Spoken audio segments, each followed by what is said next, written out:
అటు చంద్రబాబు ఢిల్లీకి వెళ్లి రావడం, ఇటు పవన్ కళ్యాణ్ ఢిల్లీ టూర్ క్యాన్సిల్ కావడం, ఈ రెండింటికి మధ్య కేంద్ర హోంమంత్రి అమిత్ షా ఏపీలో పొత్తులపై కీలక వ్యాఖ్యలు చేయటం, చంద్రబాబు తన రాజకీయ అవసరాల కోసం వేసే ఎత్తుల జిత్తులమారి వేషాలపై మరోసారి గల్లీ టు ఢిల్లీ చర్చ మొదలైంది. ఏపీలో పొత్తులపై ఇంకా ఎలాంటి నిర్ణయం తీసుకోలేదని అమిత్ షా చెప్పడం చంద్రబాబుకు, అతనికి డప్పు కొట్టే మీడియాకు చెంపపెట్టులా మారింది. ఇంతకీ చంద్రబాబు ఎందుకు పొత్తు కోసం బీజేపీ వెంట పడుతున్నాడు?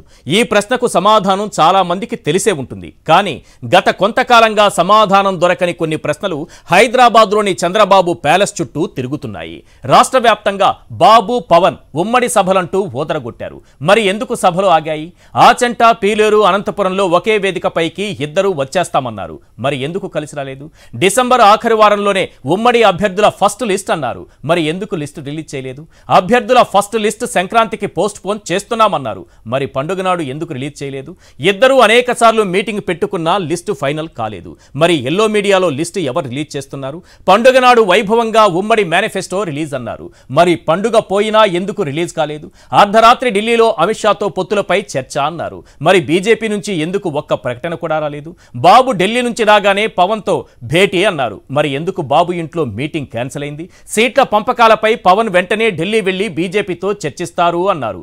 మరి ఎందుకు ఫ్లైట్ టికెట్స్ క్యాన్సిల్ చేశారు? ఇలాంటి అనేక ప్రశ్నలకు బీజేపీ నుంచి వచ్చే రియాక్షన్ను బట్టి సమాధానం దొరకవచ్చు.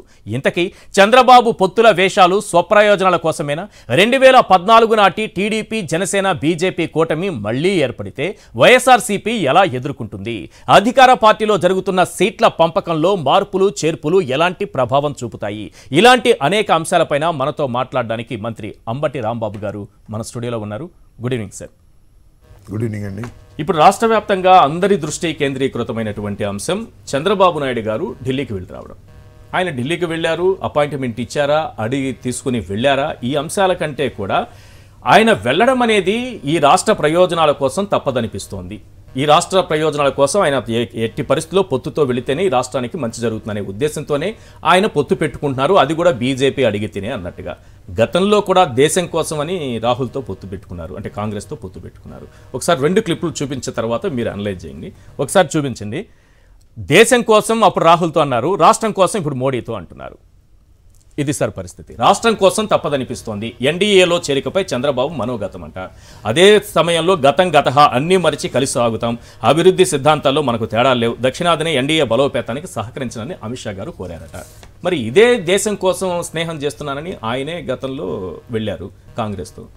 ఏంటి ఇది? దేశం కోసమా, రాష్ట్రం కోసమా, టీడీపీ కోసమా? ఎవరికి అర్థం కావట్లేదు. ఒకటైతే అందరికీ అర్థమైపోయిన అంశం ఏమిటంటే, చంద్రబాబు నాయుడు గారు ఒక్కరే 175 సీట్స్కి 25 పార్లమెంట్ సీట్స్కి పోటీ చేసే పరిస్థితిలో లేడు. పోటీ చేస్తే ఎన్నికలకు ముందే రిజల్ట్ను ఊహించేశారు సామాన్యుడు కూడా. కాబట్టి ఆయన రాష్ట్రంలో ఉన్నటువంటి అందరితో కలిసి పొత్తు పెట్టుకుని వెళ్ళాలని అనుకుంటున్నారు. దానిలో పవన్ కళ్యాణ్ గారు ఆల్రెడీ పొత్తులోకి వచ్చేసామని చెప్తున్నారు, బీజేపీ పొత్తులోకి రావాలని చెప్తున్నారు. ఈ ముగ్గురు కలిసి మేము పోటీ చేస్తామని అనేక సందర్భాల్లో పవన్ కళ్యాణ్ గారు అన్నారు. ఇప్పుడు అసలు బీజేపీ వచ్చి ఈ పొత్తులో చేరుతుందా, చేరదా? ఇది ఒక పెద్ద చర్చనీయాంశం. చేరినా మాకు ఎలాంటి అభ్యంతరం లేదనేది మేము చాలా స్పష్టంగా ఉన్నాం. మేము సింగిల్గానే వెళ్తాం. 175-25 ఖచ్చితంగా జగన్మోహన్ రెడ్డి గారు పోటీ చేస్తారు. ఇంకొక పార్టీని కలుపుకునే అవకాశం లేదు. వాళ్ళు ఇంకా కన్ఫ్యూజన్ ఏంటంటే, చంద్రబాబు నాయుడు గారు, పవన్ కళ్యాణ్ గారు, అదేవిధంగా భారతీయ జనతా పార్టీ 3 కలిసి పోటీ చేస్తాయా? ఒక ఆప్షన్. రెండవది Telugu Desam party, Bharatiya Janata party plus ఆ 2 కలిసి పోటీ చేస్తాయి. ఎవరు? Pawan Kalyan, Bharatiya Janata party 1, Chandrababu 1, YCP 1. ఈ రకంగా పోటీ చేస్తారా? ఇది ఒక ఆప్షన్. ఒకటేం చెప్తున్నారంటే, చిత్రమైన విషయం, అందరికీ అర్థమయ్యే విషయం ఏంటంటే, పవన్ కళ్యాణ్ గారు ఇప్పుడు ఎవరి పొత్తులో ఉన్నారు? 100% లీగల్గా ఆయన ప్రకటించిన దాని ప్రకారం భారతీయ జనతా పార్టీ పొత్తులో ఉన్నారు. మరి చంద్రబాబు నాయుడు గారిని అరెస్ట్ చేసినప్పుడు మన రాజమండ్రి సెంట్రల్ జైలు ముందు మేమిద్దరం కలిసి పోటీ చేస్తామన్నారు. ఇది రాజకీయాలు ఎలా సాధ్యమో నాకైతే అర్థం కాల. మరి ఆయన సాధ్యమేమో. భారతీయ జనతా పార్టీతో పొత్తు నుంచి ముందు బయటికి రావాలి, తర్వాత చంద్రబాబుతో పొత్తు పెట్టుకోవాలి. లేదంటే భారతీయ జనతా పార్టీ ప్లస్ పవన్ కళ్యాణ్ గారు కలిసి వీరిని పొత్తులోకి తీసుకోవాలి. ఇప్పుడు ఏం జరుగుతుందంటే, భారతీయ జనతా పార్టీ దగ్గరికి వెళ్ళి మేమిద్దరం కలిసిపోయాము, మీరు కూడా మాతో కలవండి అని వీళ్ళు అడుగుతున్నారా? లేక వాళ్ళని పిలిచి వాళ్ళు మాట్లాడుతున్నారనేది వాళ్ళకి తెలిసినటువంటి అంశం. నాకు తెలిసినంత వరకు భారతీయ జనతా పార్టీ వీళ్ళని పిలిచి మాట్లాడవలసిన అవసరం లేదని నేను అనుకుంటున్న వ్యక్తిగతంగా. ఎందుకు మీరు పేపర్లు చూడట్లేదా? కొన్ని పత్రికలు అది కానీ చంద్రబాబు నాయుడు ఢిల్లీ బయలుదేరక ముందే డప్పా ఏది దరువేశారు, అమిత్ షా పిలిపించాడు, రండి మాట్లాడుకుందాం, అమిత్ షా పిలిపించాడు, ఉటావుడిని బయలుదేరి వెళ్ళాడు. అమిత్ షాకి భారతీయ జనతా పార్టీకి చంద్రబాబు లాంటి మేధావి అవసరమని భావించారు దక్షిణాదిలో అని ఏయో కథలు చెప్పారు. ఆ మరుసటి రోజే మళ్ళీ జగన్మోహన్ రెడ్డి గారు ప్రధానమంత్రిని కలుసుకున్నారు. ఇన్ని సర్వసాధారణంగా జరిగేటువంటి అంశాలను హైప్ చేసుకునే పత్రికలు ఉన్నాయి కాబట్టి, హైప్ చేసుకునే ఛానల్స్ ఉన్నాయి కాబట్టి నేను తెలియగలుగుతాను సార్. ఈ హైప్ చేసినటువంటి ఛానల్స్ అన్నీ కూడా చంద్రబాబు నాయుడు గారు అమిత్ షాతో మాట్లాడి తిరిగి వచ్చిన తర్వాత ఏం మాట్లాడలే, ఎందుకు మాట్లాడలేదు? ఫోటో కూడా రాలేదు. పొత్తు కుదిరింది, జర్నలిస్టులు అయితే ఆసక్తిగా చూసేది ఫోటో అయినా వస్తుంది, పొత్తు కుదిరింది చెప్పాలి కదా. పొత్తు కుదిరింది, ఇన్ని సీట్లు అని చెప్పాలి కదా. ఇప్పుడు వాళ్ళ పొత్తు చూసి మేమేం భయపడం, గుర్తుపెట్టుకోండి. ఎందుకంటే ఈ రాష్ట్రంలో ఒకటి జగన్మోహన్ రెడ్డి గారు ముఖ్యమంత్రి, చంద్రబాబు ముఖ్యమంత్రి, ఇంతే. అమిత్ షానా, లేకపోతే పవన్ కళ్యాణ్, లేకపోతే లోకేష్, లేకపోతే షర్మిలమ్మ, ఇవన్నీ కూడా స్క్రీన్ నుంచి అవుట్ అయిపోయినాయి.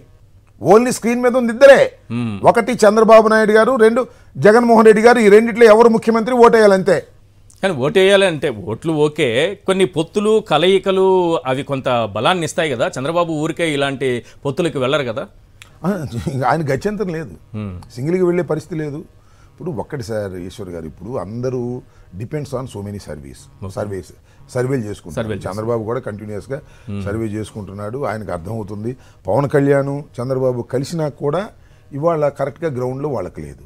జగన్మోహన్ రెడ్డి గారికి పెచ్చుంది. 50%, మోర్ దాన్ 50% ఓటర్లు ఇవాళ జగన్మోహన్ రెడ్డి గారి పక్షాన ఉన్నారు. ఈ పైనంతా జరిగేది ఏంటంటే ఈ మీడియా గందరగోళం వల్ల ఏదో చంద్రబాబు నాయుడు గారికి పెరిగింది, అది పెరిగిందని ఎవరన్నా చెప్తే నమ్మాల్సిన అవసరమే లేదు. మోర్ దాన్ 50% అంటే 52, 53, 54, 56 ఈ లెవెల్లో ఒక కాన్స్టిట్యున్సీలో జగన్మోహన్ రెడ్డి గారికి ఫేవర్గా ఉంది. అది ఎట్లా సార్? ఇప్పుడు 2019లో 50% వరకు ఓట్ షేర్ వచ్చింది. 5 ఏళ్ల పాలన చూసిన తర్వాత పెరిగిందా? ఇంకా ఎందుకు పెరగదు? సాధారణంగా 5 ఏళ్ల తర్వాత కొంత తగ్గుతుంది. యాంటీ ఎస్టాబ్లిష్మెంట్ ఉంటుంది, యాంటీ ఇన్కంబెన్సీ ఉంటుంది. కొన్ని సెక్టర్లో యాంటీ ఎస్టాబ్లిష్మెంట్ ఉంది, కొన్ని సెక్టర్స్లో ఇప్పుడు బీసీ, ఎస్సీ, ఎస్టీ, మైనారిటీ, పేద వర్గాల్లో విపరీతంగా పెరిగింది జగన్మోహన్ రెడ్డి గారికి డీబీటీ వల్ల. ఎందుకంటే ఏ విధమైనటువంటి అవినీతి లేకోకుండా నీ అకౌంట్స్లోకి డబ్బులు పడుతున్నాయి. ఎప్పుడు లేదు ఇది. ఈ రాష్ట్రం ఏర్పడిన తర్వాత, భారతదేశానికి స్వాతంత్రం వచ్చిన తర్వాత ఎప్పుడు ప్రభుత్వం దగ్గర నుంచి పేద ప్రజానీకానికి వెళ్ళే డబ్బు 100కి 100 పాళ్ళు అందినటువంటి సందర్భమే లేదు. ఇవాళ 100కి 100 పాళ్ళు రూపాయికి రూపాయి చేరుతుంది. రూపాయికి మధ్యలో ఏం జరిగేది?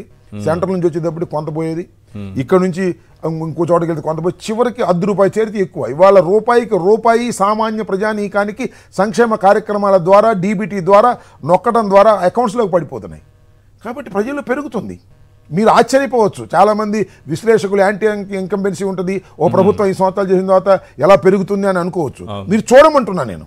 రేపు జరిగే ఎన్నికల ఫలితాలను మీరు చూసిన తర్వాత దీన్ని మరొక రకంగా విశ్లేషించుకుంటారు. మేము అనేది ఏంటి, ఇవాళ 175కి 175 గెలవాలనేది జగన్మోహన్ రెడ్డి గారి టార్గెట్. కేవలం ఏదో 151తోనో 121తోనో 130తోనో గెలవాలనుకుంటే మాకు అసలు ఎలక్షనే అవసరం లేదు, ఆటోమేటిక్గా అయిపోతుంది. కానీ ఒక చరితాత్మకమైన విజయాన్ని ఇన్ని సంక్షేమ కార్యక్రమాలు చేసిన తర్వాత, 2,60,000 కోట్ల రూపాయలు ప్రజలకు ఇచ్చిన తర్వాత కూడా ఇంకా 151 దగ్గరే ఉంటే సరిగింది విధానం కాదని 175 హౌ టు విన్ అనేది వాళ్ళ జగన్మోహన్ రెడ్డి గారు కసరత్తు చేస్తున్నటువంటి అంశం. లేదా టికెట్లు మారుస్తున్న అంశం, కొత్త వాళ్ళని తీసుకొస్తున్న అంశం, ఇంకో చోటు నుంచి కూడా మారుస్తున్నటువంటి అంశం, ఇవన్నీ కూడా 175 టార్గెట్. భగవంతుడు 175 ఇస్తాడా? ప్రజలు 175 ఇస్తారా? ఎవరా? 175లో మరి కుప్పం ఉంటుంది, మంగళగిరి ఉంటుంది, మరి ఆయన ఎక్కడ నిలబడతారు? ఎక్కడ ఉంటుంది? ఎవరున్నా సార్, ఇవాళ మీరు మనం చేస్తున్నా తిరుపతి నుంచి కూడా పోటీ చేయాలి చంద్రబాబు నాయుడు. అంటే కుప్పంలో కూడా అంటే 175 మీరు టార్గెట్ పెట్టుకున్నారంటే కుప్పంతో సహా ఓడిస్తామని. కుప్పంతో సహా ఓడిస్తాము, ఓడిపోయే అవకాశాలు ఉన్నాయనే విషయాన్ని ఇంతకు ముందే చెప్పడం జరిగింది. కుప్పంలో కూడా సొంత ఇల్లు లేనటువంటి చంద్రబాబు నాయుడు గారు కుప్పంలో ఓడిపోబోతున్నారు అన్న తర్వాత చంద్రబాబు నాయుడు గారు తన ఇంటికి శంకుస్థాపన చేసుకోవాల్సినటువంటి పరిస్థితి ఏర్పడింది. ఈ మార్పు ఎందుకు వచ్చింది? ఎందుకు చంద్రబాబు నాయుడు గారు ఇన్నిసార్లు కుప్పాన్ని రిప్రజెంట్ చేసిన తర్వాత అక్కడ దాకా ఎందుకు సార్? మీకు బెస్ట్ ఉదాహరణ, చంద్రబాబు నాయుడు గారిని స్కిల్ స్కామ్ కేసులో 53 రోజులు నిర్బంధిస్తే, జ్యుడిషియల్ రిమాండ్లు ఇస్తే, ఈయన బాలకృష్ణ, ఈయన లోకేష్ వెళ్ళి కలిసి వచ్చేయచ్చు. అక్కడే చెప్పాడు, నేను ఈసారి బీజేపీ, ఈసారి నేను తెలుగుదేశంతో కలిసి పోటీ చేస్తానని ఇచ్చేశాడు. Okay, without informing to the BJP అని నేను అనుకుంటున్నా. ఇన్ఫార్మ్ చేసి వాళ్ళు బీజేపీకి ఏం అటువంటి సమాచారం ఇవ్వచ్చా? రాజకీయంగా ఇవ్వకూడదు, అది నైతికత కాదు. బీజేపీ వాళ్ళు యాక్సెప్ట్ చేస్తారా? అయ్యో పవన్ కళ్యాణ్ ఏదో మన నుంచి వెళ్ళిపోతాడు అనుకుంటారా? అనుకునే స్వభావం ఏదైనా రాజకీయ పార్టీకి ఉంటుందా? ఇవన్నీ థింక్ చేసుకోవాలి వాళ్ళు. ఇంత కన్ఫ్యూజన్, ఇంతవరకు సీట్లు ప్రకటించలేనటువంటి పరిస్థితి, దీనన్నిటి కారణం నేను అనుకున్న ఢిల్లీనే. ఎందుకంటే భారతీయ జనతా పార్టీతో విడిపోకోకుండా ఈయన వీరితో వివాహం చేసుకోవటాన్ని వారు ఎలా చూస్తారనేటువంటి భయాందోళనలు వీరి మధ్యన ఉన్నాయి.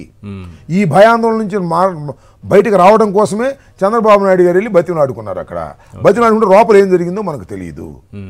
లోపల ఏం జరిగిందో తెలియాలంటే బయటకు రావాలి. బయటికి రావంటే చంద్రబాబు నాయుడు గారన్నా చెప్పాలి, లేదా అమిత్ షా గారన్నా చెప్పాలి. వాళ్ళిద్దరూ చెప్పడం లేదు.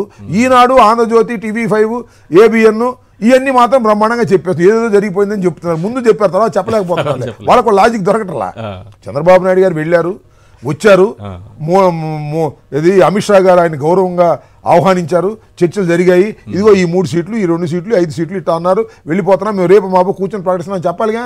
అవును, చంద్రబాబు కూడా సైలెంట్ అయిపోయారు. చంద్రబాబు కూడా దెబ్బకి ఎల్లో మీడియా కూడా సైలెంట్, మొత్తం టోటల్ సైలెంట్. ఇది చాలా ప్రమాదాన్ని తెచ్చిపెడుతుంది వాళ్ళకి. రాసుకోండి, ఈ ముగ్గురు కలయిక ఏం జరుగుతుంది, కలిసినా మాకు ఏం జరుగుతుంది అనేది భారతీయ జనతా పార్టీ నైతికతకు సంబంధించినటువంటి అంశం. భారతీయ జనతా పార్టీ, జనసేన ఇంకా ఎలియన్స్ లో ఉంటే వాళ్ళు ఎలియన్స్ తప్పుకొని పవన్ కళ్యాణ్ ఎలా వెళ్ళి తెలుగుదేశంతో కలుస్తాడు, దీన్ని అమిత్ షా కానీ, మోడీ కానీ, భారతీయ జనతా పార్టీ కానీ యాక్సెప్ట్ చేస్తుందా? ఒక్కసారి యాక్సెప్ట్ చేస్తే రాజకీయ నైతిక విలువలు పోవా? ఇన్ని రోజులు సైలెంట్ గా ఉన్నారు ఈ బీజేపీ వాళ్ళు, ఇంకేం మాట్లాడతారు? ఎలక్షన్ దగ్గరకు వస్తుంది, సైలెంట్ గా ఉన్నారు సార్. అసలు ఇప్పుడే కదా వాళ్ళ అస్త్రాలు తీసేది BJP. They are in power party. పైగా నెక్స్ట్ మళ్ళీ పవర్ లోకి వస్తుందనేది అందరూ విశ్వసిస్తున్నటువంటి రాజకీయ పక్షం. ఆ రాజకీయ పక్షానికి అనేక వ్యూహాలు ఉంటాయి. ఆ వ్యూహాల గురించి వాళ్ళ మాట సమయం వచ్చినప్పుడు మాత్రమే మాట్లాడతారు తప్ప ఆ జైలు దగ్గర లేకపోతే ఇంకో చోట మాట్లాడరు. వాళ్ళ సమయం వచ్చినప్పుడు they can play their cards. ఇవాళ ఆ కార్డ్సే ప్లే చేస్తున్నారు. అందుకే వీళ్ళు అగమ్య గోచరంగా ఉన్నారు. సీట్లు ప్రకటించే పరిస్థితి లేదు. అసలు భారతీయ జనతా పార్టీ పొత్తులో ఉంటుందా లేదా తెలియదు. అసలు మన పవన్ కళ్యాణ్ గారు ఎక్కడ నిలబడతాడో తెలియదు. పవన్ కళ్యాణ్ గారికి 20 ఇస్తారా 60 ఇస్తారా కూడా కన్ఫ్యూజన్ స్టేజ్. ఎక్కడిస్తారో కూడా తెలియదు. ఇంతవరకు కసరత్తే ప్రారంభంగా ఉన్నటువంటి పరిస్థితి. మేము సిద్ధమయ్యాము, వాళ్ళు కదలరా అంటున్నారు. వాళ్ళు కదలరా అనేవాళ్ళు కదిలొచ్చే లోపల మేము యుద్ధం ముగిస్తాము, విజయంలోకి వెళ్ళిపోతాం. ఇది జరిగే విషయం. సింపుల్. రైట్. ఒక కాలర్ ఉన్నారు, నాయుడు రాజమండ్రి నుంచి. నాయుడు గారు మాట్లాడండి సార్. మంత్రి గారు ఉన్నారు. నమస్తే అండి ఈశ్వరన్న. నమస్తే, మాట్లాడండి మంత్రి గారితో. రాంబాబు గారు నమస్తే అండి. నమస్తే అండి, చెప్పండి సార్. వాళ్ళు ఎంతమంది కలిసి వచ్చినా సరే జగన్ గారు నేను చేయలేదు సార్. మీ అందరి ఆశీస్సులు, ప్రజల ఆశీస్సులు ఉన్నంత కాలం ఎంతమంది కలిసి వచ్చినా జగన్మోహన్ రెడ్డి గారిని ఎవరు ఏమీ చేయలేరు. కారణం ఒక్కటే, ఈ 5 సంవత్సరాల పరిపాలన, చిత్తశుద్ధితో చేసినటువంటి పరిపాలన, పేద ప్రజానీకానికి సహాయపడినటువంటి పరిపాలన, అభివృద్ధి సంక్షేమ కార్యక్రమాలు అద్భుతంగా అమలు చేసిన పరిపాలన. ఎంతమంది కట్టగట్టుకు వచ్చినా ఓడిపోవలసిందే. జగన్మోహన్ రెడ్డి గారు ముఖ్యమంత్రిగా ప్రమాణం చేయటం జరుగుతుందని నేను నమ్ముతున్నాను, మీరు నమ్ముతున్నారు. రైట్ అండి, థ్యాంక్ యూ అండి కాల్ చేసినందుకు. అలాగే శ్రీనివాస్ హైదరాబాద్ నుంచి. శ్రీనివాస్ గారు ఏం ప్రశ్నించాలనుకుంటున్నారు మీరు? నమస్కారం అండి ఈశ్వర్ గారు. నమస్తే అండి. మంత్రి గారికి కూడా నమస్కారం అండి. నమస్కారం. అయితే ఎంతమంది కట్టగట్టుకుని వచ్చినా కూడా పనిచేయాలండి. అది ఒకసారి మన తెలంగాణలో నల్గొండ జిల్లా మునుగోడు నియోజకవర్గం ఎమ్మెల్యే కోమటిరెడ్డి రాజగోపాల్ రెడ్డి గారు తిరుపతిలో 2021లో విలేకరులు ప్రశ్న అడిగారు. ఏమండి మీరు ఆంధ్రప్రదేశ్లో పరిపాలన ఎట్లుందంటే ఇంకా 25-30 సంవత్సరాలు జగన్మోహన్ రెడ్డి పరిపాలన కొనసాగాలని కోరుకుంటున్నారని చెప్పాడు రాజగోపాల్ రెడ్డి గారు, విపక్ష పార్టీ ఎమ్మెల్యే. అవును. సో మీరు తెలంగాణ నుంచి అక్కడ ఏపీలో పరిపాలన ఎలా ఉంది, జగన్ గారి పాలన గురించి బాగా అబ్జర్వ్ చేస్తున్నారన్నమాట. శ్రీనివాస్ గారు. హలో ఈశ్వర్ గారు. చెప్పండి శ్రీనివాస్ గారు. నేను పోయినసారి ఎలక్షన్ అయిన తర్వాత రిజల్ట్ ముందే చెప్పాను. అన్ని సర్వేలు 130-135 వస్తాయని చెప్తే 150 నుంచి 160 సీట్లు తప్పకుండా వస్తాయని చెప్పి 151 వచ్చాయండి. ఇప్పటికి కూడా 150 తగ్గవండి. ఎంతమంది కాంగ్రెస్ తో కలిసి వచ్చినా కూడా. మీరు 150 చెప్పారా గతంలో? ఏమండి గతంలో 150 చెప్పారు, 151 వచ్చింది. 150 నుంచి 160 సీట్లు తప్పకుండా వస్తాయని కొమ్మినేని గారితో చెప్పా. ఇప్పుడు చెప్పండి, ఫైనల్ చెప్పండి. అజయ్ కలాం ఇద్దరు డిప్యూటీ ఉన్నారు. చెప్పానండి నేను 2019 మేలో చెప్పాను. ఇప్పుడు కూడా చెప్తున్నాను 150 ఎంతమంది కాంగ్రెస్ తో కట్టగట్టుకొచ్చినా కూడా 150 సీట్లు తగ్గవండి. షర్మిల గారిని ఒకటే రిక్వెస్ట్ ఏం చెప్తున్నానంటే రాజశేఖర రెడ్డి గారు ఉంటే కాంగ్రెస్ పార్టీని ఉమ్మేస్తుండ్రి అని మా సమక్షంలో అన్నది. అదే రాజశేఖర రెడ్డి గారు ఇప్పుడు రాజీవ్ గాంధీ ప్రధానమంత్రి చేయాలనే కళ ఉందని అన్నారు, కానీ మరి రాజశేఖర రెడ్డి గారు కాంగ్రెస్ పార్టీని ఉమ్మేయాలని అన్నారని ఎందుకు చెప్తలేదు ప్రజలకు, ఆంధ్రప్రదేశ్ ప్రజలకు? రైట్, థ్యాంక్ యూ అండి శ్రీనివాస్ గారు కాల్ చేసినందుకు. ఒకటి శ్రీనివాస్ గారికి అంటే తెలంగాణ నుంచి పరిపాలన, అక్కడ ఏపీలో ఉన్న పరిపాలన అబ్జర్వేషన్ అనే తనపైన జనరల్గా ఒకటి సార్, మనం ఆంధ్రాలో ఉన్న తెలంగాణలో ఏం జరుగుతుందో తెలుసుకోవాలి. ఎందుకంటే సిస్టర్ కన్సర్న్ రెండు తెలుగు రాష్ట్ర ప్రజానీకం, పైగా హైదరాబాదులో నివసించే ఆంధ్రప్రదేశ్ ప్రజలు చాలా ఎక్కువ. రెండు పరస్పరం చర్చించుకుంటుంటారు, మాట్లాడుకుంటుంటారు, వాతావరణాన్ని తెలుసుకుంటూ ఉంటారు అనేది. కానీ ఎల్లో మీడియాలో అసలు ఏదో జరిగిపోతుంది, ఆంధ్రప్రదేశ్లో చాలా ఘోరంగా జరిగిపోతుంది, మానవ హక్కుల ఉల్లంఘన జరిగిపోతుంది, విధ్వంసం జరిగిపోతుంది, రౌడీయిజం పెరిగిపోయింది, ఎక్కడ అభివృద్ధి అన్న మాట లేదు, సంక్షేమం పేరుతో దోచుకుంటున్నారు, ఈ రకమైనటువంటి పత్రికల్లో వస్తున్నటువంటి వార్తలు. సరే, ఆంధ్రప్రదేశ్లో ఉన్న వాళ్ళు కళ్ళతో చూస్తారు, తెలంగాణలో కొంత ఆ ఇంపాక్ట్ ఉంటుందా? అసలు ఏంటి, ప్రజలు విశ్వసించే అవకాశం ఉందా? ఈ రకమైన దాడిని ఎందుకు సైలెంట్గా భరిస్తున్నారు మీరు? నేను ఒక్క మాట చెప్తాను ఈశ్వర్ గారు, మీకు ప్రెస్ తెలుగుదేశం వాళ్ళకు కూడా చెప్పదలుచుకున్నా. తెలుగుదేశం పార్టీకి పట్టిన శనులు రెండు, ఒకటి ఎల్లో మీడియా, రెండు లోకేష్. వీళ్ళిద్దరూ తెలుగుదేశాన్ని సర్వనాశనం చేస్తున్నారు. ఎల్లో మీడియా బలం కదా చంద్రబాబు? చాలా పెద్ద బలహీనత సార్, తుస్సుమంటది. అన్ని వాళ్ళు పొరపాటు నిజం చెప్పినా నమ్మలేని స్థాయికి వెళ్ళిపోయారు. నాకు బాధ ఏంటంటే ఈనాడికి కొంత స్టాండర్డ్స్ ఉంటాయని నమ్మేవాడిని గతంలో. వాళ్ళు ఏం చేసేవాళ్ళు అంటే అంత బాగా రాసుకుంటూ వచ్చి ఎలక్షన్కి ముందు 10 రోజుల ముందు కొట్టేసేవాళ్ళు. ఇప్పుడు ఎలక్షన్ సంవత్సరం ముందే జగన్మోహన్ రెడ్డి గారి మీద ధ్వజం ఎత్తేసారు. వాళ్ళ క్రెడిబిలిటీ కూడా పోయింది. నేనేది ఏంటంటే ఎల్లో మీడియా అనేది చంద్రబాబుకి ఓదరగొట్టేటటువంటి మీడియా అనేది ప్రజలకు అర్థమైపోయిన తర్వాత దాని ఎఫెక్ట్ జీరో. నేను మరొకసారి చెప్తున్నా, తెలుగుదేశం పార్టీకి పట్టిన శనులు రెండు, ఒకటి ఎల్లో మీడియా, మరొకటి లోకేష్. ఈ రెండు తప్పుకుంటే తెలుగుదేశం కొద్దిగా అభివృద్ధి చెందింది, లేకపోతే అభివృద్ధి చెందే ప్రశ్నే లేదు, సర్వనాశనం అయిపోయే పార్టీగా. ఎల్లో మీడియాతో నష్టమేం లేదంటారు మీకు? అన్ని వార్తలు నేను ఒక అబ్జర్వేషన్ కూడా పెట్టాను సార్. నేను చెప్తున్నాను, చాలా క్లియర్ గా చెప్తున్నా. ఒక రోజు ఈనాడు, అదే రోజు ఆంధ్రజ్యోతి. ఈనాడు 10 పేజీలు, ఆంధ్రజ్యోతి 9 పేజీలు. మొత్తం లెక్కేస్తే ఈనాడులో 53 ప్రభుత్వ వ్యతిరేక వార్తలు, అంటే జగన్ పైన వ్యక్తిగతంగా ద్వేషంతోనూ ప్రభుత్వం పైన వ్యతిరేకతతోనూ రాసిన వార్తలు 53. ఆంధ్రజ్యోతి 9 పేజీల్లో కనిపించిన వార్తలు 50. అంటే 103 వార్తలు ఒకే రోజు 2 పత్రికలు ప్రచురించాయి. మరి ప్రజలకి ప్రతిరోజు ఈ రకంగా వెళితే అది ఎంతో కొంత ఎక్కదా? ఇప్పుడు ఉచితంగా ఇస్తున్నారంటే ఇది చెప్పండి, సాక్షి పేపర్ ఆలస్యంగా వస్తుందంట, అది పక్కన పెడదాం. ఈ 103 వార్తలు సార్, ఒక రోజుకి ఇచ్చిన వార్తలు ఈ 2 పత్రికలు. ఒకటి ఉచితంగా ఈ రోజు ఈనాడు దినపత్రిక ఎళ్ళకేస్తున్నారంట. చాలా మంది ఎవరు ఫోన్ కాల్ పెడితే సార్ మా ఇంటికి వచ్చి ఉచితంగా తీసుకోండి అని వేసిపోతున్నారు సార్, అయినా మేము పక్కన పడేస్తున్నాం అంటున్నారు. ఉచితంగా ఇచ్చే పరిస్థితి ఎందుకు వచ్చింది? తీసుకొని చదివే వాళ్ళు కూడా ఉంటారు కదా సార్. ఒక్కటైతే చాలా క్లియర్ సార్, రాజశేఖర రెడ్డి గారు చాలా స్పష్టంగా రాజశేఖర రెడ్డి గారి టైంలో చెప్పారు, ఆ 2 పత్రికలు చదవకండి అని. ఆ రోజున స్టార్ట్ అయింది. ఆ 2 పత్రికలకి ఇవాళ ఉంది. ఇంకా జగన్మోహన్ రెడ్డి గారు వచ్చిన తర్వాత దీనికి ఎల్లో మీడియా అని పేరు కూడా పెట్టేసి దీంతో పాటు ఈనాడు, ఈటీవీ, ఏబిఎన్, టీవీ5 కూడా జాయిన్ చేశారు. ఇదంతా కూడా వాళ్ళ బలంగా వాళ్ళు భావించి వాళ్ళు ఇష్టం వచ్చినట్టు వార్తలు రాసుకుంటారు. దుష్ట చతుష్టయం ప్రజల్లోకి సింపుల్ గా దీన్ని ప్రజలు ఒకసారి నమ్ముతారు సార్, 2 సార్లు నమ్ముతారు. రోజు ఎందుకు నమ్ముతారు? ఇప్పుడు నా మీద ఏదైనా వ్యతిరేకత రాశారనుకోండి నా కాన్స్టిట్యున్సీలో, ఏ పేపర్ అయ్యా, జ్యోతి ఈనాడా అంటారు, అలా అటగా రాస్తారు అంటారు. అలా అలవాటు అయిపోయినటువంటి పరిస్థితి. కాబట్టి దాన్ని ఏమి ప్రజలు నమ్మటం, ఓటర్ల మీద తీవ్రమైన ప్రభావం చూపడం అనేది జరగదు. ఓటర్ల మీద తీవ్రమైన ప్రభావం చూపితే రాజశేఖర్ గారు 2వ సారి ముఖ్యమంత్రి అయ్యేవాళ్ళు కాదు. ఈనాడు, ఆంధ్రజ్యోతి అప్పుడు సాక్షి ఎర్లీ స్టేజ్లో ఉంది. అవును, అసలు సాక్షి రావడానికి కారణం రాజశేఖర రెడ్డి గారు ఆ తలంపు తలపడానికి కారణం కూడా ఈనాడు, ఆంధ్రజ్యోతే. వాళ్ళ మీడియా ప్రభావాన్ని దెబ్బతీయడం కోసం మన వార్తను తీసుకెళ్ళి, లేకపోతే లేదు కదా. సాక్షిలో వార్త లేకపోతే ఇప్పుడు నిన్న ఏదో సర్వే వచ్చింది, సీ వాటర్ సర్వే, అది అద్భుతం, అమోఘం అని వాళ్ళు రాస్తున్నారు. సీ వాటర్ సర్వే నిజ స్వరూపాన్ని సాక్షిలో వాళ్ళు స్పష్టంగా చెప్పారు. పలానా పోయినసారి 2014లో చెప్పినప్పుడు ఏమైంది, అంతకుముందు చెప్పినప్పుడు ఏమైంది, ఎప్పుడు కూడా ఫాల్స్ గా చేస్తున్నారు, వాళ్ళు తెలుగుదేశానికి అనుకూలంగా చేసేటటువంటి ఒక సంస్థ అనేది క్లియర్ గా ఎస్టాబ్లిష్ అయింది. అది సాక్షి లేకపోతే ఎక్కడ ఎస్టాబ్లిష్ అయింది? ఈనాడు ఫ్రంట్ పేరు రాసేది చేస్తారు, ఈనాడు, ఆంధ్రజ్యోతి. సో సార్, నేను ఒక మాట చెప్తున్నా, మీడియా ప్రభావం వలన సార్ 100 గొంతులు ఇటువైపు వ్యతిరేకంగా ఒక కోరస్ లాగా చెప్తూ ఉంటే ఇక్కడ నుంచి ఒక వాయిస్ ఎంత గట్టిగా వినిపిస్తుంది. వీరుడు వాయిస్ రాదు అనుకుంటారు, అంతే సింపుల్. రివర్స్ అయింది. హీరో తత్వం సార్ అది. మొన్న నాకు చాలా బాగా నచ్చిన సీఎం గారు చెప్పాడు, ఇంతమంది కలిశారు, ఇక్కడ ఉంది ఇట్లా అన్నాడు, అంతే. ఆయన పేరు కూడా చెప్పలేదు. ఒక్క వ్యక్తి ఇంతమందిని ఎదుర్కొంటున్నాడు. నెంబర్ 1, ఒక వ్యక్తి మీద ఇంతమంది కలవవలసిన అవసరం ఏంటి? What is the logic? ఎందుకు కలవాలి? చంద్రబాబు, బీజేపీ లేదా పవన్ కళ్యాణ్ ఎందుకు కలవాలని తాపత్రయపడుతున్నారు అంటే హౌ స్ట్రాంగ్ హీఈస్. రాజు బలవంతుడైతే శత్రులంతా ఏకమవుతారని చాణక్యుడు చెప్పింది. అదే జరుగుతుంది సార్.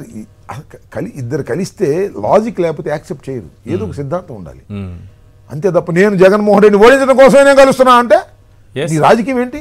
ఈ రోజు నాగబాబు గారు మాట్లాడారు, గతంలో పవన్ కళ్యాణ్ మాట్లాడారు, ఈ రోజు నాగబాబు అయితే చాలా క్లియర్గా మాట్లాడారు.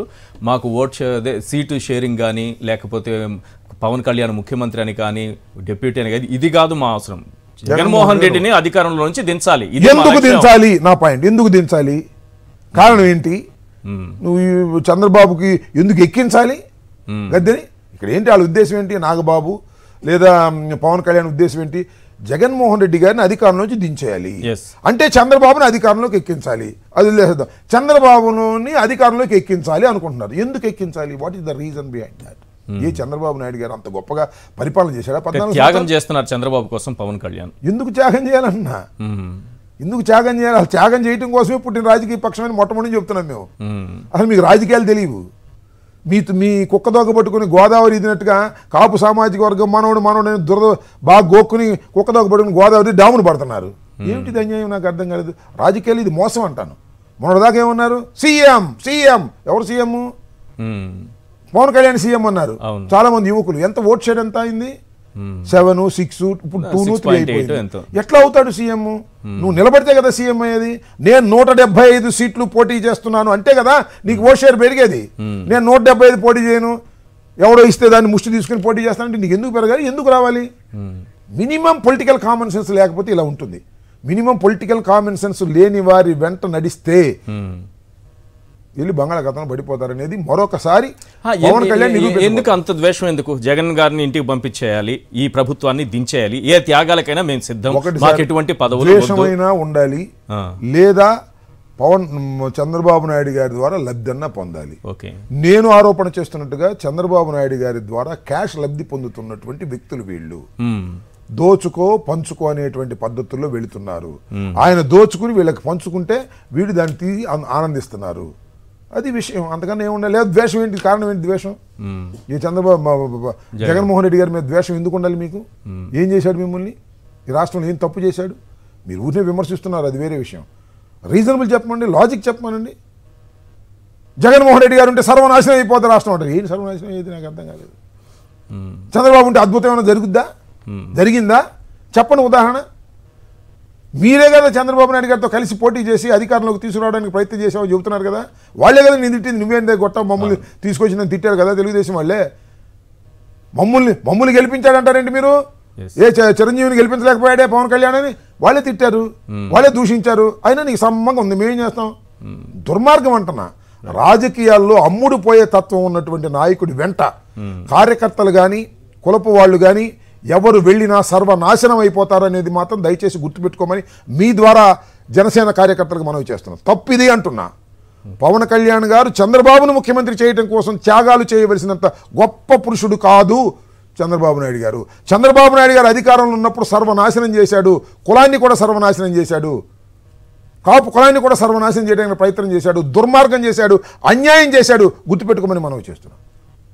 ఎస్, ఒక కాలర్ ఉన్నారు, రమేష్ రాజమండ్రి నుంచి. రమేష్ గారు, ఏంటండి మీ ప్రశ్న? నమస్తే సార్. నమస్తే అండి. రాంబాబు గారు. అయ్యా చెప్పండి. జగన్మోహన్ రెడ్డి గారు లైన్ హాటర్, అంబటి రాంబాబు గారు లైన్ హాటర్. చెప్పండి సార్. ఇంకా మనల్ని కొట్టి వాళ్ళు ఎవరు పుట్టరండి, జరిగే పనే కాదండి. ఇప్పుడు నేను సార్ని అడుగుతున్నది పదే ఏంటంటే 2014 నాటి కాంబినేషన్ వస్తుందంట. మళ్ళీ జనసేన, టీడీపీ, బీజేపీ, చంద్రబాబు ఆ ప్రయత్నం చేస్తున్నారు. మరి ఎలా ఉండబోతుందని అడుగుతున్నాను. మీరేమనుకుంటున్నారు? మొత్తం ఇంకొకరు కూడా మర్చిపోయారు మీకు. లైన్ లో లేకపోయినా కాంగ్రెస్ కూడా ఆ గూట్ లోనే ఉందండి ఇండైరెక్ట్ గా. 4 పార్టీలు. ఓకే, 4 పార్టీల. ఈ 4 పార్టీలు కలిపి వస్తాయండి 25 సీట్లు వస్తాను. రాసుకోండి ఈశ్వర్ గారు. 25 అండి. అంతేనా? అంతే. అసంభవాన్ని మీరు తర్వాత ఎలక్షన్ అయిన తర్వాత మీరు నేను ఫోన్ చేస్తాను పర్సనల్ గానే. మీరు గుర్తు చేసుకోండి సార్, గుర్తు పెట్టుకోండి. రమేష్ గారు 25 నుంచి రావండి. ఇంకొక చిన్న ప్రశ్న అంటే మన రాంబాబు గారు చెప్పండి. మన జనసేన మిత్రులు మన కాపు సోదరులు అందరూ మా పవన్ కళ్యాణ్ గారు ముఖ్యమంత్రి అవ్వాలి, మా జాత ఆయన ఒక్కసారి ముఖ్యమంత్రి అవ్వాలనుకున్నప్పుడు సింగిల్ గా మిగతా కులాలను కలుపుకుని వెళ్ళాలి కానండి. ఈ చంద్రబాబు నమ్మితే ఆ చంద్రబాబు నాయుడు గారి కాపు ఒక్క తొక్కుడు ప్రెసిడెంట్ జీవితంలో ఇంకా సీఎం అయ్యే ఛాన్స్ లేకుండా చేసింది చంద్రబాబు నాయుడు గారు జీవితంలో. ఎందుకంటే అండి జగన్మోహన్ రెడ్డి గారు 5 సార్లు అవుతారు. ఒకవేళ జనం అదృష్టవంతులు కాకపోతే మధ్యలో ఎవరిని అయ్యారంటే టీడీపీ అయిందనుకోండి, ఎక్కడ పవన్ కళ్యాణ్ గారు ఎప్పుడు అవుతారండి? జరిగే పనే కాదు. నా కాపులను నాశనం చేసింది కాపు సోదరులందరూ చెప్పేది. మరి ఇప్పుడు 10-15 ఇస్తారు, లేదంటే ఒక 20 సీట్లు ఇస్తారు పవన్ కళ్యాణ్కి ఈ పొత్తులో భాగంగా. కాపులు ఓట్లేసే అవకాశం ఉందా? చాలా మంది చాలా ఆగ్రహం వ్యక్తం చేస్తున్నారు ఈ విషయం. లేదండి, నేను జనరల్ గా మా మౌత్ పబ్లిసిటీ ఉంటున్న జగన్మోహన్ రెడ్డి రాజశేఖర రెడ్డి గారికి ఎన్నో నేను చేస్తున్నానండి. అందులో మీకు నాకు కాపు సోదరులు కూడా అడిగానండి. హలో చెప్పండి. ఆ కాపు సోదరులు అడిగానండి, ఆడవాళ్ళని కూడా అడిగితే బాబు మా ఇంటి పక్కన మా అందరూ కొంచెం మా వాళ్ళు ఉంటున్నారు, వాళ్ళు ఎదురుగుండా మేము జై జై అంటాం, కానీ ఆ మహానుభావుడు జగన్మోహన్ రెడ్డి గారికే మా ఓటేస్తాం, మాకు చిన్నది మర్చిపోం, విశ్వాసఘాతులు కాదు కాపులు అని చెప్పారండి. ఓకే, విశ్వాసఘాతులు కాదమ్మా మీ కాపులు. రమేష్ గారు మీరు ఒకసారి జనసేన కార్యకర్తలు కూడా ఎక్కడన్నా తారసపడితే అడగండి. చంద్రబాబు నాయుడు గారు పదే ఏమంటున్నా అంటే, నాకు ముఖ్యమంత్రి కొత్త ఏమీ కాదు, 14 సంవత్సరాలు ముఖ్యమంత్రిగా చేశాను నేను, నాకు ముఖ్యమంత్రి అవసరం లేదు అంటున్నాడు. ఎమ్మటే చెప్పమని ముఖ్యమంత్రి ఆయన పవన్ కళ్యాణ్ చేస్తానని, అది చెప్పనప్పుడు ఏంటిది అని నాకు అర్థం కాలేదు. పవన్ కళ్యాణ్ అనే వ్యక్తి ఏ లాభము లేకోకుండా చంద్రబాబును ముఖ్యమంత్రి చేస్తాననే మాట అనేటటువంటి పరిస్థితి ఎందుకు వస్తుంది? చంద్రబాబు ఎందుకు త్యాగం చేయలేకపోతున్నాడు? పవన్కి పరస్పరం ఉండాలి కదా. So this is cheating. నేను ఒక్కటి చెప్తున్నాను సార్, ఈ మొత్తం చరిత్ర మొత్తం చూసుకోండి ఈ రాష్ట్ర ప్రజానీకం. చంద్రబాబును నమ్మి బాగుపడిన వాడు ఎవడో ఒక్కడిని చెప్పండి నాకు. చంద్రబాబుని నమ్మి బాగుపడిన వాడు ఒక్కడిని చెప్పండి. కొన్ని 100,000 మంది మోసపోయారు, ఆ 100,000 మందిలో పవన్ కళ్యాణ్ ఒకడుగా మిగలబోతున్నాడు. రాసుకోండి వాళ్ళ, నేను చెప్తున్నాను, ఎన్నికల తర్వాత చంద్రబాబు నమ్మి మోసపోని వాడు ఎవడు లేడు. దానిలో భాగమే ఇది కూడా జరుగుతుంది. ఎందుకో మరి పవన్ కళ్యాణ్ గారు పిచ్చెక్కో మరి ఏం చేస్తున్నాడో మనకు అర్థం కానటువంటి పరిస్థితి. ఇది చాలా దుర్మార్గమైన రాజకీయం చేస్తున్నారు. ఈ దుర్మార్గమైన రాజకీయానికి ఖచ్చితంగా ఓటు ద్వారా రాబోయే ఎన్నికల్లో అద్భుతమైనటువంటి మెజారిటీని ఇచ్చి జగన్మోహన్ రెడ్డి గారిని 2వసారి ముఖ్యమంత్రిగా చేయబోతున్నారు ఈ రాష్ట్ర ప్రజానీకం. ఎన్నన్నా మాట్లాడినేవ్వండి, రాబోయే కాలం చూడండి మీరు. ఇప్పుడు 2 మీటింగ్లు జరిగినాయి జగన్మోహన్ రెడ్డి గారి, ఎంత అద్భుతంగా జరిగాయి. జనం లేకపోతే జరుగుతుందా? జనం వెంటబడుతున్నారు జగన్మోహన్ రెడ్డి గారి వెంట. జగన్ గారిని ముఖ్యమంత్రి చేసుకోవడం ద్వారా మాత్రమే ఈ రాష్ట్రంలో సంక్షేమ కార్యక్రమాలు, అభివృద్ధి కార్యక్రమాలు అమలు జరుగుతాయని చెప్పుకుంటున్నారు. ఎక్కడ ఫిల్ఫరేజ్ లేకోకుండా అమలు చేసినటువంటి ప్రభుత్వం ఇది. ప్రజలు గమనించారు. ప్రజల హృదయాల్లో జగన్మోహన్ రెడ్డి గారు ఉన్నాడు. ఎవరు ఏం చేయలేరు. మీరు అన్నది కరెక్ట్. ఎంతమంది కలిసి వచ్చినా జగన్మోహన్ రెడ్డి గారిదే ఈ రాష్ట్రంలో మళ్ళీ అధికారం అనేది మరొకసారి చెప్పదలుచుకున్నాను. రైట్. ఈ సిద్ధం సభలో ఎంత కాన్ఫిడెన్స్ బాగా నింపిందా సార్ కార్యకర్తల్లో, అభిమానుల్లో, నాయకుల్లో? మళ్ళీ నేను అది కూడా అంటున్నా. అద్భుతం సార్. ఇప్పుడు భీమిలో జరిగింది, తర్వాత ఇక్కడ దెందులూరా ఇక్కడ ఇంకో సభ జరిగింది. అనూహ్యమైనటువంటి జనం, అసలు మోర్ దాన్ 50% ఇంకా సభా ప్రాంగణంలోకి ఎంటర్ కాకుండా నిండిపోయింది. సో నేనేంటంటే సరే, అఫ్ కోర్స్ మేము ఏర్పాటు ఒక ఆత్మవిశ్వాసాన్ని అభిమానుల్లో, కార్యకర్తలు ముఖ్యంగా వాళ్ళే కదా పనిచేయాల్సింది. చెప్పండి సార్, ప్రజల గుండెల్లో లేకపోతే జనం రారు సార్. ఇది మొత్తం ఇందిరాగాంధీ దగ్గర నుంచి ఇప్పుడు దాకా చూసుకోండి. ప్రజల గుండెల్లో నాయకుడు మీద ప్రేమ లేకపోతే నువ్వు ఎంత ఆర్గనైజ్ చేసినా జనం సభకు రారు. చంద్రబాబు సభలకు ఎలా వస్తుంది? మీకు సత్యనపల్లిలోనా ఎక్కడ పెట్టారు సభ? సత్యనపల్లిలో పెట్టి అట్లా చంద్రబాబు కూడా జనం చాలా చోట్ల పెట్టారు సార్. 2,000-3,000 మంది ఉన్నారు. కానీ ఆ 2,000-3,000 మందిని చూసి సిద్ధం సభ తర్వాత ఎక్కడ ఏదో సభలో ఆయన మాట్లాడుతూ వెళ్ళిపోయారు. ఆయన అంటే ఆయన చంద్రబాబు పెట్టినటువంటి సభలో మాట్లాడుతూ, ఈ జనం చూస్తే జగన్ గుండెల్లో భయం, వణుకు పుడుతుంది సార్ అన్నారు.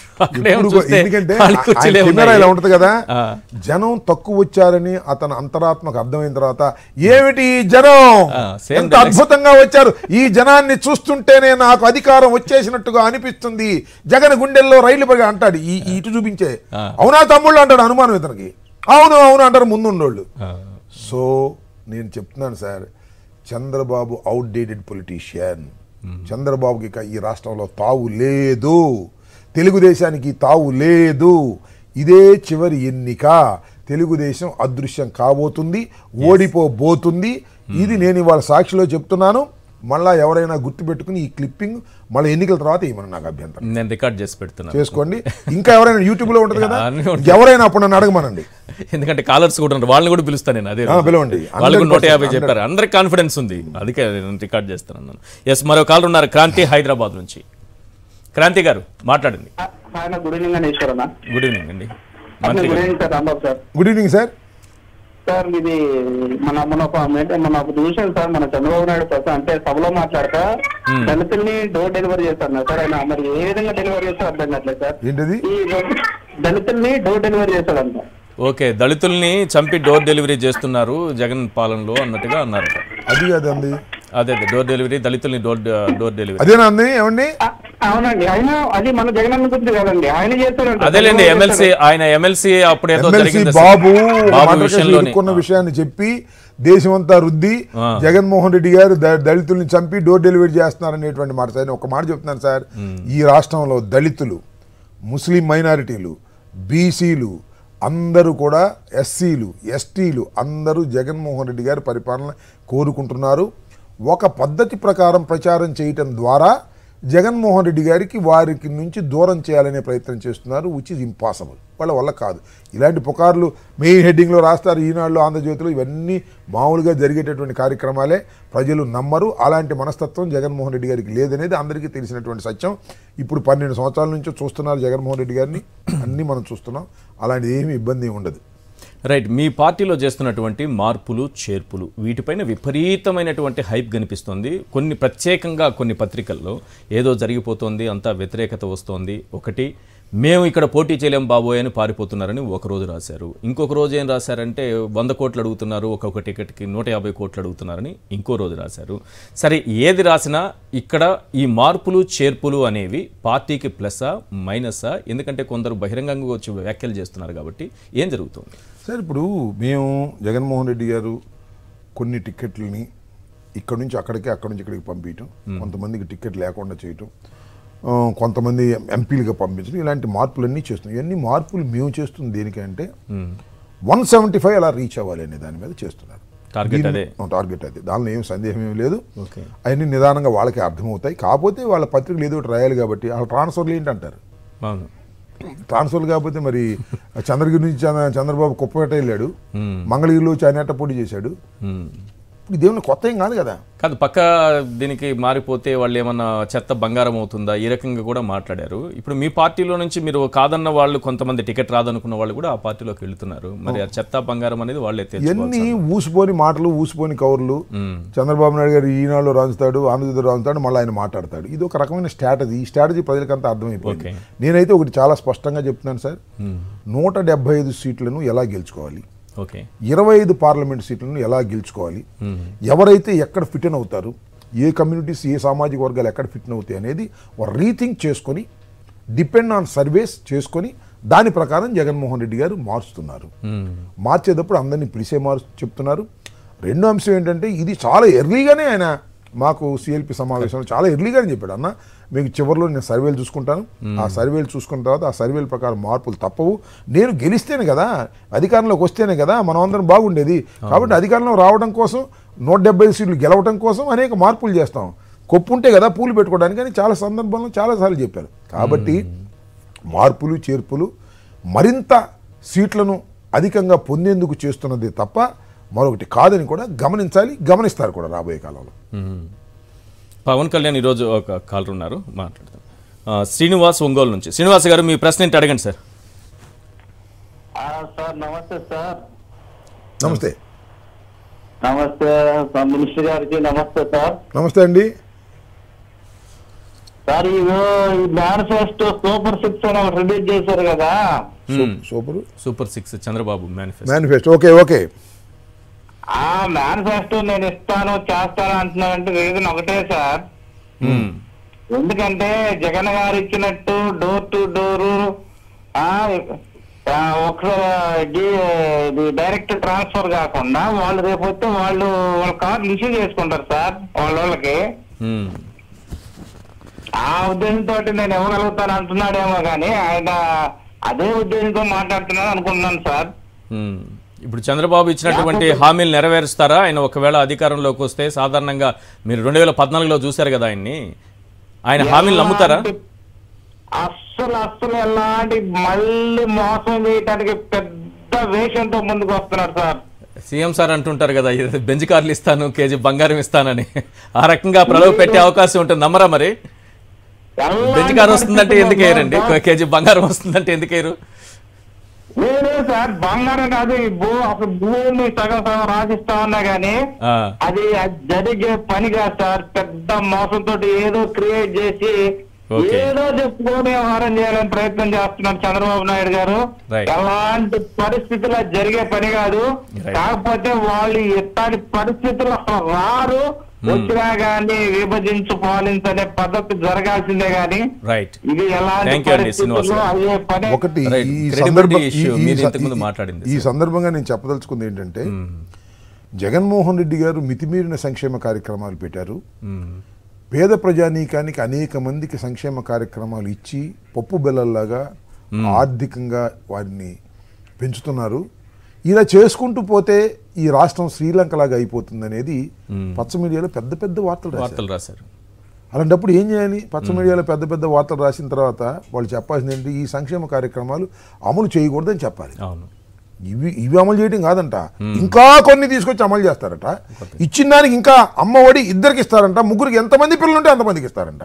మరి నువ్వు ఎందుకు ఇవ్వలేదు అధికారంలో ఉన్నప్పుడు? సో లాజికల్ పాయింట్స్ ప్రజలు అర్థం చేసుకుంటారు.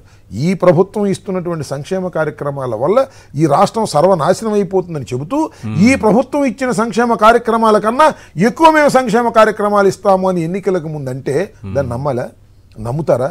కామన్ సెన్స్ లేదా ప్రజలకి? దిస్ ద ఇష్యూ టోటల్గా. చంద్రబాబు నాయుడు గారు ఎప్పుడూ సంక్షేమ కార్యక్రమాలు ఇచ్చింది లేదు. పశువు కుంకుమ ఇచ్చిన ఎన్నికలకు ముందే ఇచ్చాడు, అన్నా క్యాంటీన్లు పెట్టిన ఎన్నికలకు ముందే ఇచ్చాడు, నిరుద్యోగ భృతి అన్నాడు ప్రకటించాడు, ఇవ్వలేదు. డోక్రా మహిళలు రుణమాఫీ అన్నాడు, ఇవ్వకుండా ఎగ్గొట్టాడు. రైతు రుణమాఫీ అన్నాడు, ఇవ్వకుండా ఎగ్గొట్టాడు. ఇచ్చిన ప్రతి వాగ్దానాన్ని ఎగ్గొట్టినటువంటి ప్రబుద్ధుడు చంద్రబాబు నాయుడు గారు. అలాంటి చంద్రబాబు నాయుడు గారు ఎన్ని వాగ్దానాలు చేసినా ప్రజలు నమ్మరు కాదు. ఆనంద్ దండపూడి. ఆనంద్ గారు చెప్పండి, మీ ప్రశ్న ఏంటి అడగండి సార్. మంత్రి గారు. నమస్తే అండి. మీరు సాక్షికి మీరు ఒక సంబంధం అంటే సార్, ఎందుకంటే నిజాన్ని ఖచ్చితంగా మాట్లాడతారు సార్. ఎస్, మంత్రి గారితో మీరు ఏం మాట్లాడాలనుకుంటున్నారు, ఏం అడగాలనుకుంటున్నారు? సార్ ఒకటండి, జగన్ గారు ఒక దార్శనికుడండి. ఆయన పేద ప్రజలకు ఏం కావాలో చెప్తాడండి. ఏమండి? పేద ప్రజలకు ఏం కావాలని చెప్తాడండి. ఇప్పుడు చంద్రబాబు టీడీపీ జనసేన ఆల్రెడీ కలిసి ఉన్నాయి. బీజేపీతో పొత్తు కోసం చంద్రబాబు ప్రయత్నం చేస్తున్నారు. వాళ్ళ ముగ్గురు కలిస్తే ఏమనిపిస్తుంది? రెండో అంశం, చంద్రబాబు పెద్ద మేనిఫెస్టో పట్టుకొని వస్తున్నారు. అందరికి కేజీ బంగారం ఇస్తారు, బెంచ్ కార్లు ఇస్తారు, కావాలంటే 10 ఎకరాలు 20 ఎకరాలు కూడా రాసిస్తానంటారు. ఏంటి, ప్రజలు నమ్మే అవకాశం ఉందా? మొన్న మా ఊరు రాజమండ్రి వస్తున్నాను సార్. వచ్చినప్పుడు ఆటోలో ఒక ట్రాక్లు ఒక నలుగురు సార్. నేను ఇక్కడ నలుగురు ట్రాక్స్ ఉంటే, అమ్మ మీరు ప్రభుత్వం ఉంది కదా, మీరు వేయాలనుకుంటా అని అడిగాను. అయితే వాళ్ళన్నారు జగన్ గారు పక్కన చేస్తారు. మీ వాయిస్ బ్రేక్ అవుతోంది సార్, కొంత టెక్నికల్ ఇష్యూ ఉన్నట్టు కనిపిస్తోంది. మరో కాల్ ఉన్నారు, శ్రీధర్ గారు. మీ ప్రశ్న ఏంటి అడగండి సార్. మంత్రి గారు ఉన్నారు. సార్ నమస్తే సార్. నమస్తే అండి. ఈశ్వర్ గారికి మరియు మా మినిస్టర్ బాగా వాగ్దాట్లో చాతుర్యం పొందిన మా అంబటి రాంబాబు గారికి నమస్కారం అండి. నమస్కారం అండి. సార్ ఎంత మంది వచ్చినా ఏమి చేసినా ముగ్గురు కలిస్తేనే మనకి లక్కీ సార్. ఎందుకు అంటే ఇంతకు ముందు నల్ల బ్యాడ్జీలు నల్ల బనీలతో ఊరేగింపులు జరిగినాయి. ఎప్పుడు ముగ్గురు కలిసి పోటీ చేసినప్పుడు చక్కగా కొండలు కూడా పెట్టారు సార్. హైవే మీద కొండలు కూడా పెట్టారు, నల్ల కొండలకి రంగులు కూడా వేసి చక్కగా పెట్టారు సార్. ఇప్పుడు ఏ సిగ్గు శరం లేకుండా వెళ్తారు చంద్రబాబు గారిని నేను గట్టిగా అడగడం సార్ అందరం కలిసి. రైట్ రైట్ చాలా ఆగ్రహంగా ఉన్నట్టున్నారు ప్రజలు. కాదు ఆయన చెప్పిన దానిలో చాలా రీజన్ ఉంది. ముగ్గురు కలిసి వస్తేనే మంచిది అనేది ఒక ఆర్గ్యుమెంట్ ఉంది. కరెక్ట్. ముగ్గురు కలిసి వస్తేనే జగన్మోహన్ రెడ్డి గారికి మరింత బలం పెరుగుతుంది అనేటువంటి అంశం. ఒక సర్వే సంస్థ, అతను సెఫాలజిస్టు, టీడీపీకి అనుకూలంగా చేసే సెఫాలజిస్టే మళ్ళీ నాతో మాట్లాడుతూ చెప్పిన వాస్తవం ఇది. బీజేపీ కలిస్తే ఉన్న ఇది కూడా పోతుంది వాళ్ళకి, ఏదో కొన్ని సీట్లు వస్తాయి అని ఆశిస్తున్నారు కదా, అవి కూడా పోతాయి అన్నట్టుగా ఆయన చెప్పారు. ఆయన చేసినటువంటి సర్వేలు బీజేపీ కలిస్తే ఎలా ఉంటుంది ఇద్దరితో అనేది. ఇప్పుడు శ్రీధర్ గారు చెప్పిన అది చెప్తున్నారు. ఇంకా అంటే వాళ్ళ కలయికి జెన్యూనిటీ ఉండాలి కదా. ఇప్పుడు ఆయన ఇందాక శ్రీధర్ గారు చాలా మంచి పాయింట్స్ చెప్పారు. ఏం చేశారు వాళ్ళు? మోడీ వస్తుంటే నల్ల జెండాలు చూపించారు. అవును. మోడీ వస్తుంటే డౌన్లు కొట్టారు. ఎక్కడికి? ఆంధ్ర రాష్ట్రం వస్తుంటే ప్రధానమంత్రిగా ఉండి, ఈయన ముఖ్యమంత్రిగా ఉండి సభలు పెట్టారు. బాలకృష్ణ వీళ్ళందరూ కూర్చొని నల్ల బ్యాడ్జీలు పెట్టుకుని చాలా గందరగోళం చేశారు. సో ఇన్ని చేసి నువ్వు ఎట్ట కలుస్తావా? నాకు అర్థం కాదు. నువ్వు ఎట్ట కలుస్తావు? వాళ్ళు ఎట్ట కలుపుకుంటారు? How is it? ఇదేమన్నా ఎలా ప్రజలను మోసం చేస్తున్నారా మీరు అనే ప్రశ్నకి దే హ్యావ్ టు ఎక్స్ప్లెయిన్. ప్రశ్నకు సమాధానం చెప్పాలి. సమాధానం చెప్పడం కలిసారని కూడా కొడతారు అంతే దెబ్బ. అంటే చంద్రబాబు అవసరమే తప్పిస్తే ఇది రాష్ట్ర ప్రయోజనాలు ఏమీ లేవు. ఏ ప్రశ్నే లేదు. చంద్రబాబుకు అసలు రాష్ట్ర ప్రయోజనాలు ఇప్పుడు పట్టలేదు. తన ప్రయోజనాలు తప్ప రాష్ట్ర ప్రయోజనాల కోసం ఎప్పుడు ఏ పార్టీతో గెలిచాడు? ఆయన పొత్తులతో వెళ్ళి గెలవటం తప్ప సింగిల్గా వచ్చి గెలిచింది ఎప్పుడూ లేదు. ఇప్పుడు కూడా సింగిల్గా వచ్చినా కూడా గెలవడు, కలిసి వచ్చినా కూడా గెలవడు. అంత బలంగా జగన్మోహన్ రెడ్డి గారు సంక్షేమ కార్యక్రమాలు అమలు చేయటం ద్వారా ప్రజల గుండెల్లో ఒక చిరస్మరణీయమైన ముద్ర వేసుకున్నటువంటి జగన్మోహన్ రెడ్డి గారిని అధికారంలోకి దించడం నాగబాబు వల్ల కాదు, లోకేష్ వల్ల కాదు, పవన్ కళ్యాణ్ వల్ల కాదు, చంద్రబాబు నాయుడు వల్ల కాదు, చివరికి షర్మిలమ్మ వల్ల కూడా కాదు. రైట్. థ్యాంక్ యూ అండి హంబట్ రాంబాబు గారు ఇవాళ బిగ్ క్వశ్చన్లో పాల్గొన్నందుకు. Thank you so much sir. ఇది వాళ్ళ బిగ్ క్వశ్చన్. చూస్తూనే ఉండండి సాక్షి టీవీ.